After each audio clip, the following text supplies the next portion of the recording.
Okay, so I've swept down garlic, spring onion and chili, a green chili. And here I have my 5% mint. Now, you don't need to sweat this down. My wife has an issue with raw garlic, not raw garlic, raw onion. And so I just figured rather than potentially leaving it a bit crunchy inside, I'll just sweat them off. So I sweat them off in some fry light. And I will now add these into lemons. They are relatively cool now, so it's not as if a cooking process is going to begin.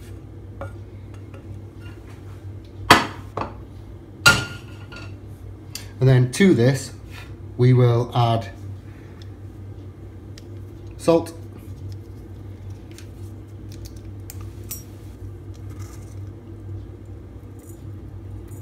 good amount of salt, seasoning.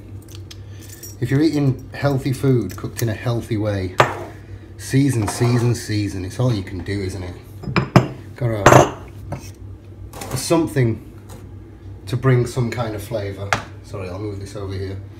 And pepper, lots and lots of seasoning. Go back over there. And then basically what we're going to do is we're going to mush this all together. So I'll remove my wedding ring. But I'm also going to add 1 teaspoon of chipotle paste, I call it. Chipotle, the Americans call it. I don't know who's right, but it's very rarely the Americans. So I'll say it's chipotle. I'm just going to add, well, it's not a teaspoon, it's less. Oop, can you see that?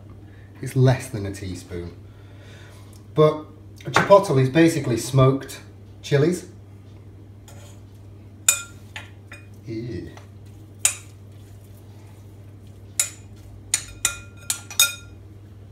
And it has this wonderful barbecue smell to it. And taste. It is quite magical. And now I'm just going to mix all of these together by hand. Lovely. I have washed my hands, by the way. Make sure you wash your hands as well.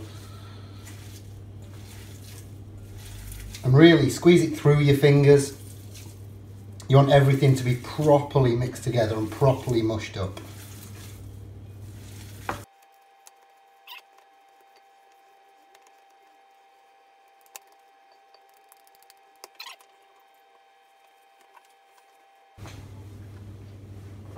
Next, we will be beating 1 egg into the mixture.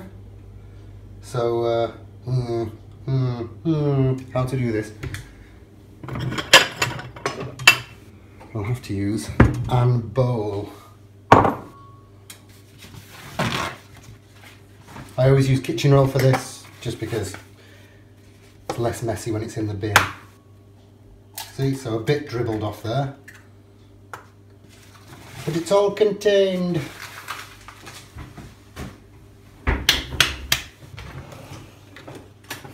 And a fork.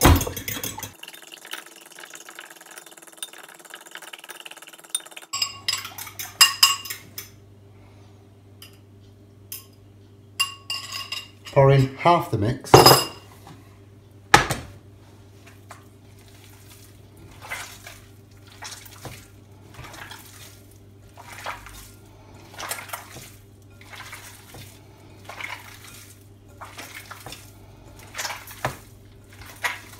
And really squelch through your fingers again.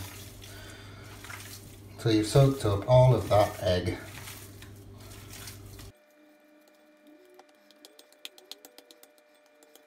Wash hands.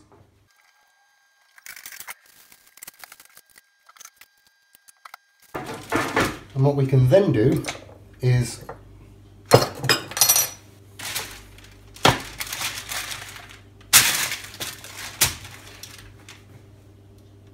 grease a baking tray and start portioning up the mixture.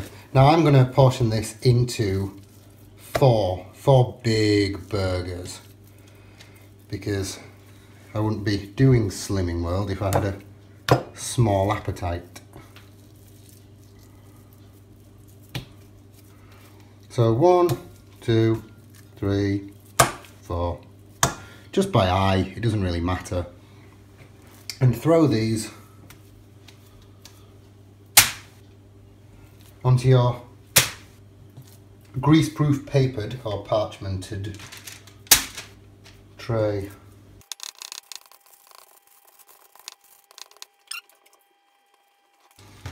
And we take some more baking parchment.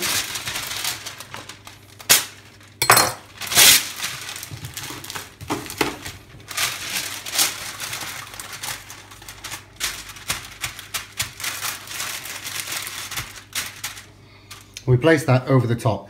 Now that's going to go into the fridge to firm up. You can fridge them, you can freezer them, you can do pretty much what you want with them. The good thing with these is that they are quite quick and easy. All of the work is in the prep, which is now finished, and doing the full recording of everything from start to finish has taken 19 minutes. So that's the burgers done, and I'll move on to coleslaw and chips now. So just rest these in the fridge for probably an hour or so to begin with, but if it's longer then fine. And yeah, then take them out and cook them when you're ready.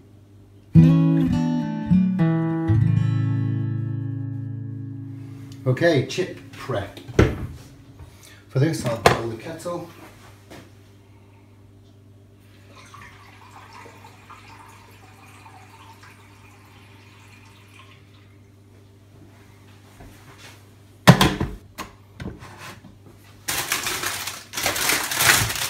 And prep to apparently baking potatoes.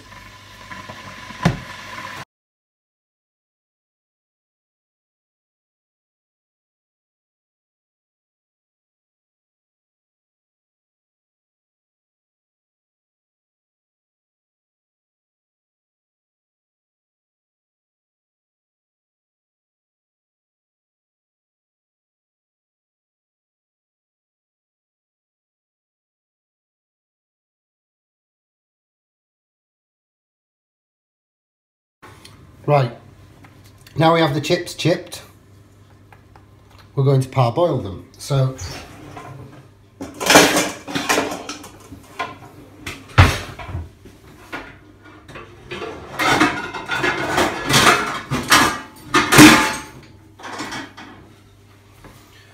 once you too have broken your kitchen, grab a large pan, preferably one with a wonky handle.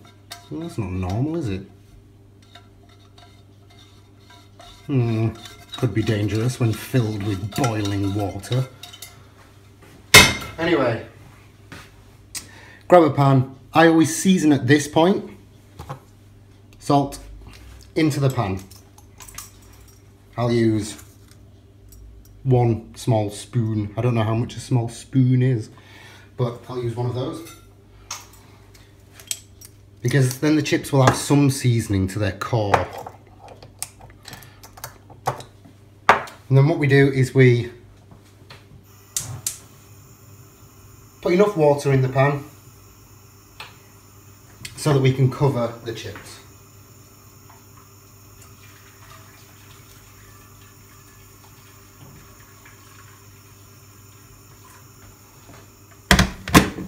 And we will parboil these for 5 to 10 minutes. It's the same principle as if you're making roast potatoes, but you need to understand that naturally these are far smaller than roast potatoes. Parboiling is not part boiling as people think. It's not, you're not halfway cooking the potato for the sake of cooking it. You're cooking out the starch that's in there to stop them just being floppy and wibbly wobbly. And it does also help that they are partially cooked in there, but mainly it's the starch issue. So make sure that you do this part of the process.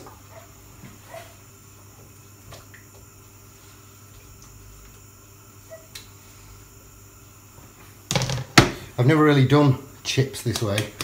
Only now that I've started Slimming World have I started doing this kind of thing, but because I'm from the old school where if you want to make chips, you take beef dripping and you about 3 litres of beef dripping, melt it down in a pan, parboil potatoes, freeze them and triple cook them in beef dripping because it's the only way to do it.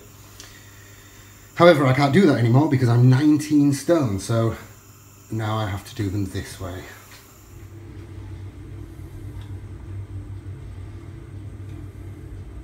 As you can see, all the white is the starch that's come out. So we'll now put these through the colander and then dry them with kitchen roll.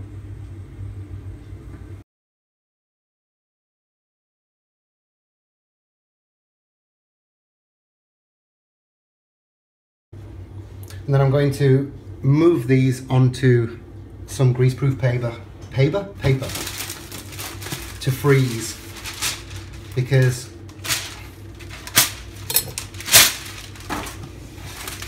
if you just put them into the freezer on the kitchen roll, they'll just stick and be ruined. So slide these off here, take any moisture off whatever it is that you're using to pop them in the freezer.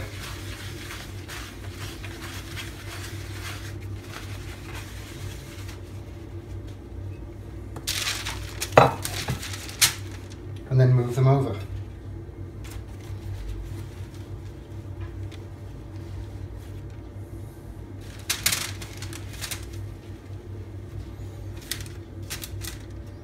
And before you pop them into the freezer, space them all out. Because you don't just want a clump of potato to be attempting to cook. Usually if I'm doing triple cooked chips in dripping, they would be far fatter chips and more evenly spaced out, but I don't really have the space because of these French fry type things. French fry? Are they even French? I think they're American. Anyway, this now goes in the freezer for an hour, 2 hours, 2 days, 2 weeks, however long you want until you're ready to cook them. And so I will come back to you in a bit when we cook them.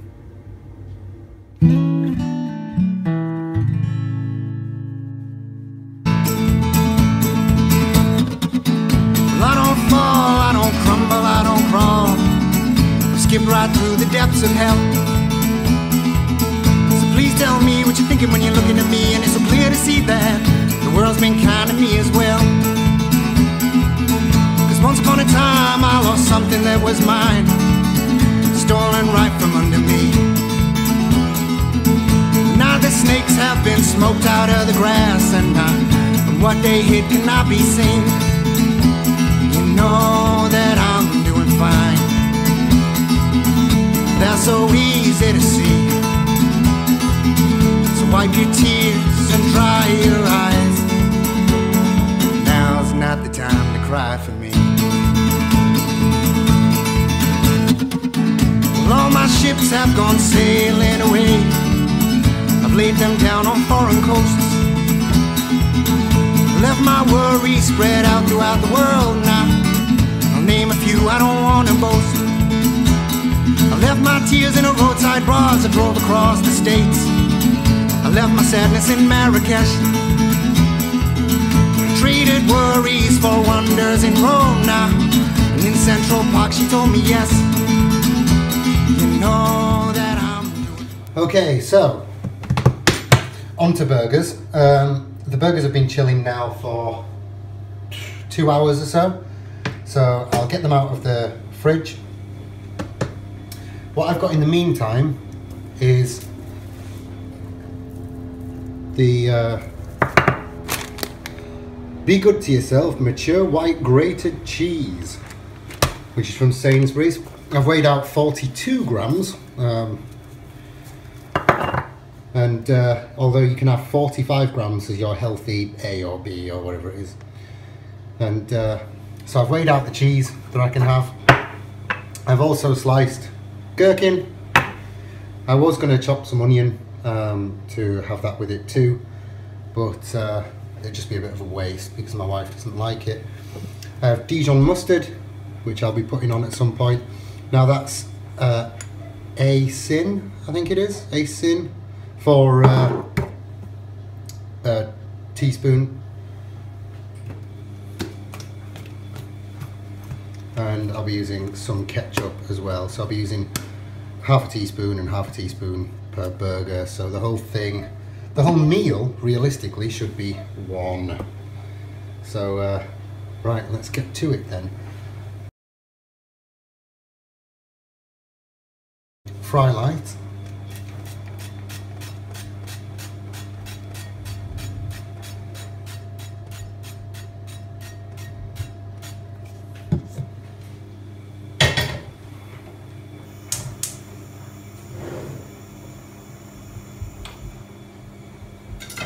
I will also do the death pan, which, if you too want a dodgy pan, then just shop at TK Maxx. I will also fry like this.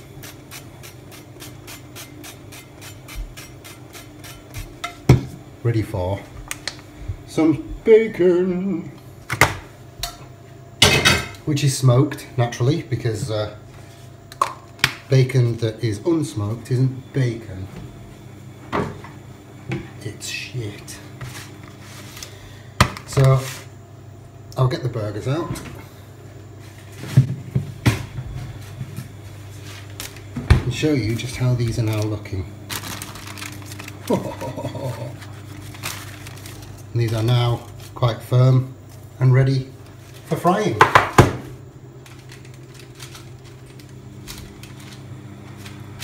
Now what you want with these is a good sear. What I mean by a good sear is turn your pan up to very hot and basically almost burn the mince on both sides. The proteins will then caramelize, giving that sweet, wonderful burger flavour.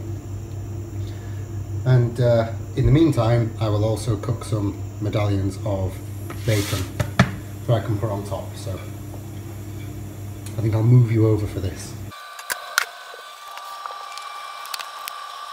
Okay, so the burgers are about to go in as soon as this pan's hot enough, which is really quite hot at the minute. The oven is also set to 200 degrees at the minute. I'll just turn this top pan on. And I will prepare some bacon.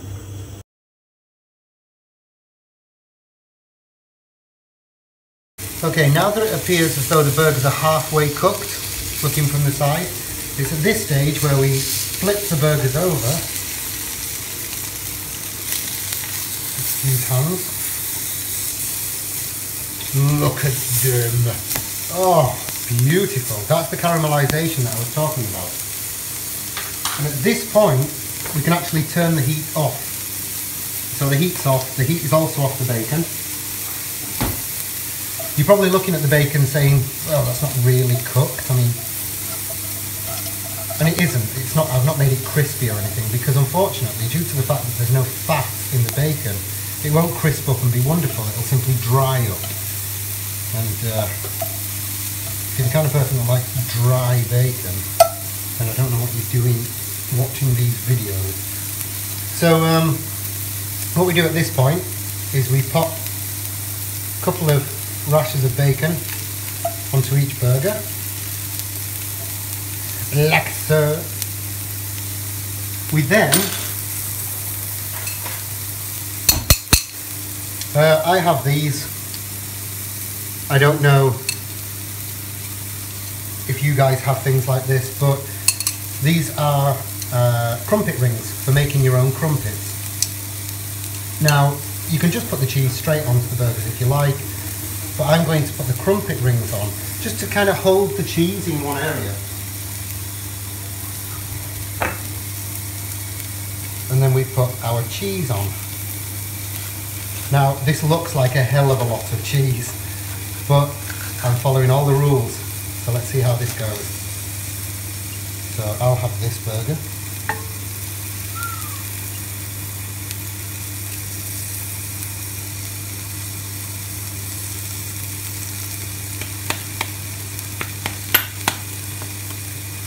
Come on, cheese! Look at that, that's obscene.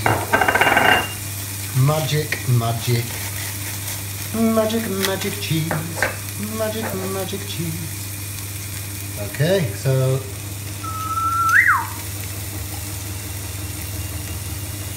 that is amazing. And now what I'm going to do is I will oven these on 200 degrees for 20 minutes. And that's how long it's going to take to do my chips too. So I'll move you back over while these are in the oven and show you what I do with my chips. Sorry about the noise as well, that's the washing machine. Anyway, here we go. Okay, time to put the chips in. So I'll get the chips out of the freezer. Here we are.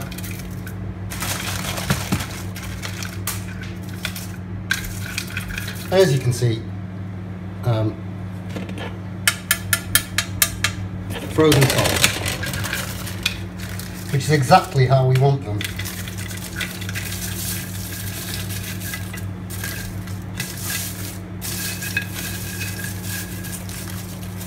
Now what we're going to do at this stage is fry light them. Here we are. So let's just go over these.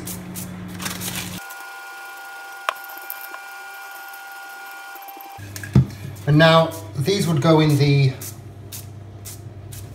oven around, I think around 200 degrees. I don't know, I don't make oven chips, I make proper chips with dripping. But I think that's what they go in at. I'm fortunate enough to have a fry light built into my microwave.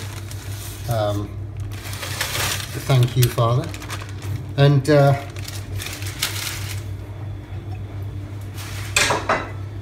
so I'm going to be using the ActiFry. So we spread out our chips on the ActiFry, which takes about 20 minutes. I think that you can just oven them, turning them over once or twice during that process. To be honest, I wish I knew how to do it with an oven, but I don't. Right, so hands washed. And then these go in here, and I'll report back very shortly.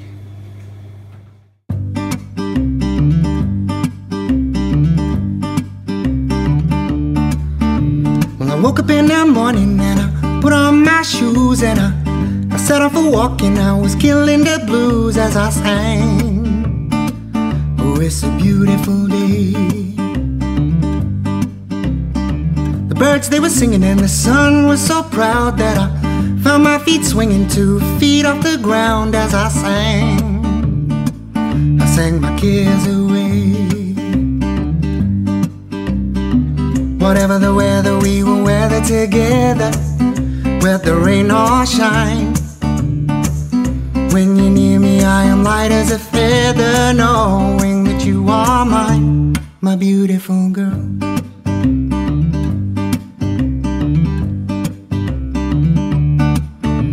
It smells just like summer and it tastes like July, as the land's color is lit up by the sky and the sun.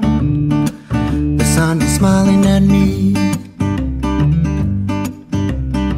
I give him a wink and he winks right back as he sips on his drink and he tips his hat as I hum a sweet melody. Whatever the weather, we will weather together, whether rain or shine. When you're near me, I am light as a feather, knowing that you are mine, my beautiful girl.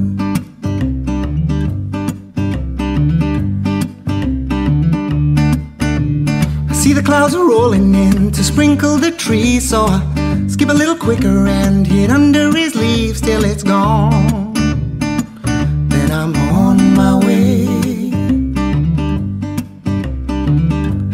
your doorstep and I'm ringing the bell when I think, did I forget to call ahead and tell you that I'm here for you to hear me say?